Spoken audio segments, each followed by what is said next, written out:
Representative Anderson, the chair, will move House File 3082 and also to the General Register, and I will move the A160960 amendment, the author's amendment. Okay, to get it in the bill, the proper form that the author would like it.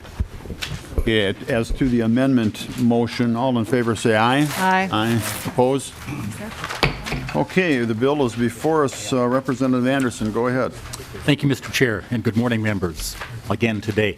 The amended bill here deals with some concerns that were addressed earlier, so we certainly hope that the delete all amendment is in a better form and would be more conducive, and it's the way we'd like to have it heard, and you just approved that, so thank you.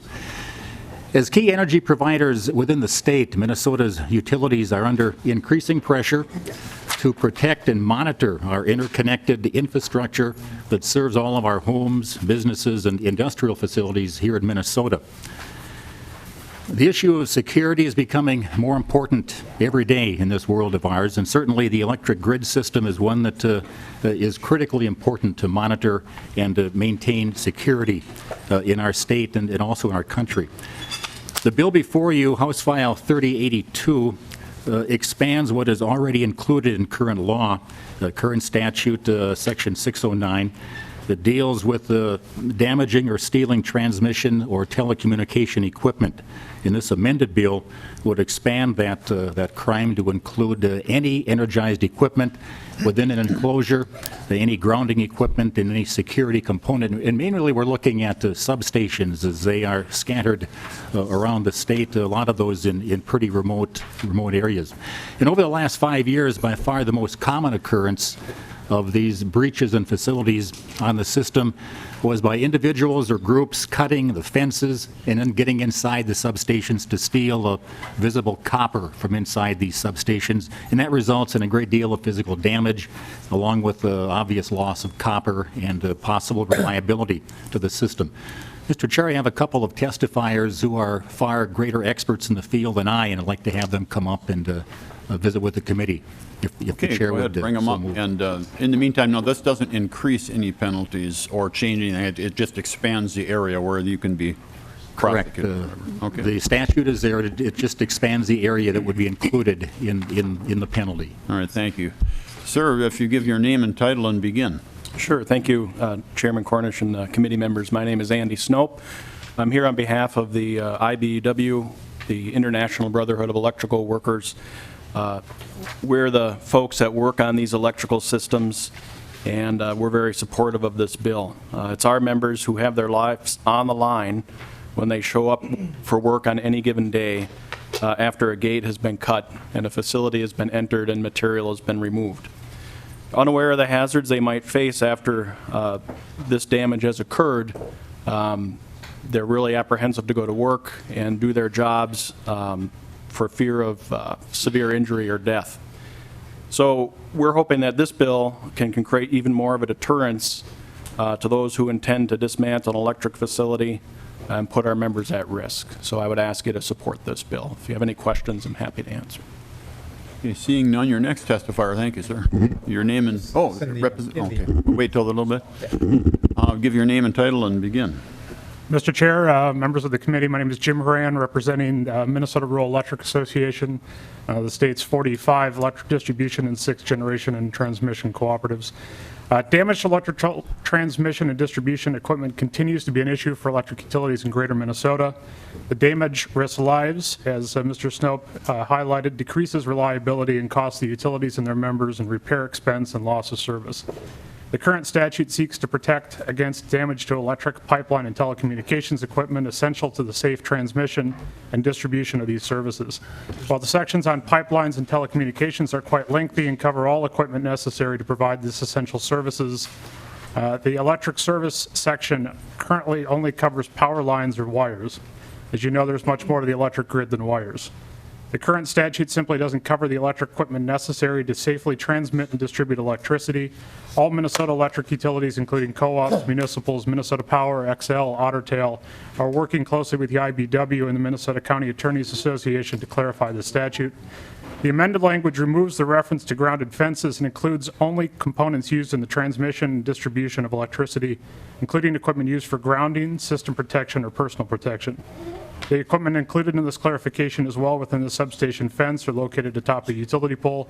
Not only is the equipment described essential to the safe transmission and distribution of electric service, but also poses severe safety risks both to utility workers and the public if it is damaged or removed. Please support this bill that can save lives, increase reliability, and reduce costs for our electric utilities. Thank you. Okay, sir, thank you. Any questions? Representative Dean.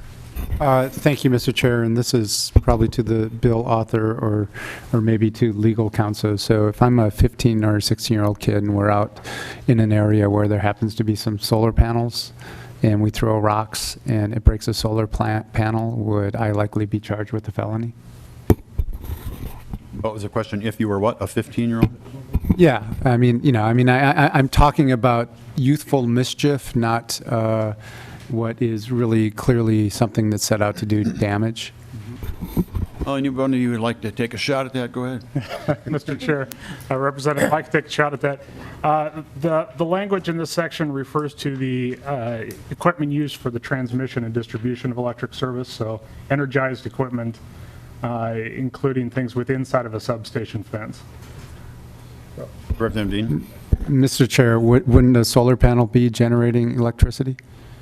Mr. Chair, Representative, yes, generating, but this would be transmission and distribution. I think to your point on the kind of useful damage to it, this is targeted at significant damage or serious damage to that kind of equipment, and it wouldn't be included in that. Representative Dean. So as I'm reading Section 1, Subdivision 1, Section 3, it says, any component used in the generation, comma, transmission, comma, or distribution of electricity for grounding. So if it said any component used in the generation and transmission, then I would believe what you just told me. But with that comma there, I think there's been a clear separation between the generation and the transmission.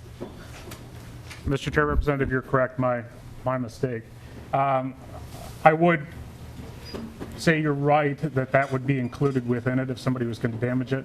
The decision on whether or not to prosecute at this level would be left to a county attorney, and the hope here is that this would allow them more coverage to go after things that do result in significant damage to the system, not the kind of youthful exuberance that might result in some sort of damage of that variety. Sir. Thank you, Mr. Chair. Okay. Any other questions? Mr. Chair. Representative Hillstrom. Thank you, Mr. Chair. My question, I actually walked over to nonpartisan fiscal staff to ask, is there a fiscal note on this bill? And if so, is there anything in it that the committee should know about? Mr. Walt. Mr. Chair and members, there has been, I guess, sort of a custom in this committee going a few years that has sort of been followed for the most part, but not in all cases, where fiscal notes with a zero cost, I generally bring these to committee to save on printing costs and things. If there's no question, if there's questions, members can ask to see the note. They have not been included in the packets. There have been several fiscal notes of zero the last few days where there were no questions. This bill has a zero fiscal note. I do have a copy. It has not been included in the packet. And if there's any questions, I can answer them. Otherwise, we could change the policy and put all zero fiscal notes into the packets. Some of them tend to be lengthy. They can be up to 20 pages, but it's all at the discretion of the committee members. Mr. Chair. Representative Hillstrom. Thank you, Mr. Chair. So I actually put him on the spot because I just learned that was happening. And one of the challenges with fiscal notes is that a lot of times there's information in the narrative, even if there's not helpful information in the money. And so, Mr. Chair, I guess I would request, as we at least move forward during between now and the end of the legislative session. We certainly can continue to inquire every single hearing whether or not there's a fiscal note. But in the event there are comments on these fiscal notes, it might save you some additional time if we actually, even if just research gets them, so that we know when we want to talk about something versus not. Okay, thank you. Any other questions? Representative Ward, and then Representative Dean, and then Representative Considine. Thank you, Mr. Chair. More a matter of curiosity as I'm trying to tie the links together here. How often do you actually, are people who commit these crimes caught? You know, beyond the youthful kinds of things where people tend to talk, if someone is actually trying to take some resources and creating damage in the process, how often does this actually get prosecuted? Who would like to take that one? Go ahead again. I guess I can give you a scenario. I don't have statistics on how many people are caught, but typically what happens is these people are looking to scrap out this metal or this copper. So in rural Minnesota, it might be a pickup truck full of copper or material that's recognized going down the road. All the scrap houses are typically put on alert for this kind of material coming. They usually have to have some kind of proof of who they are and, you know, present their driver's license and discuss where they got the stuff, and that's how they catch these people, and I think it's pretty successful, though I don't have any statistics on how successful it is. Thank you. Representative Dean, followed by Representative Considine. So, Mr. Chair, I'm just going to follow up my previous question, and I'm not sure where this bill is going, if it's going to the General Register or not, but I would just ask that the bill author and maybe other folks look at the clause that I mentioned, and maybe if we're not going to change it here, maybe they can change it in the Senate before it moves forward in the Senate. Just, I mean, I'm really concerned that I understand the intent of this, but I also understand that there may be a overzealous prosecutor out there that wants to show a young kid an example who may have thrown a rock and hit one panel, which probably is going to be less than $1,000 for the single panel. And that if there's a way that we can somehow do something to that language to make it clear, I would appreciate that. Thank you, Mr. Chair. Representative, okay.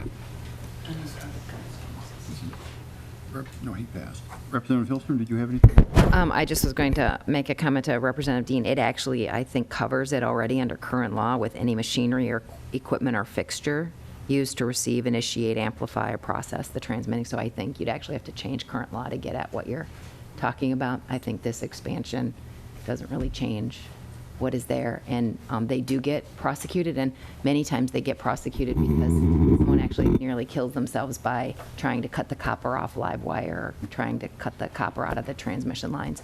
I've seen a few of these cases that can have near devastating impact on the person trying to scrap that metal. So, Representative Dean. Mr. Chair, Representative Hilstrom. So is that tied to a value of $1,000 or no? Okay, thank you. Okay, seeing no more questions, the chair will renew his motion to pass or to refer House File 3082 as amended to the General Register. All in favor say aye. Aye. Opposed?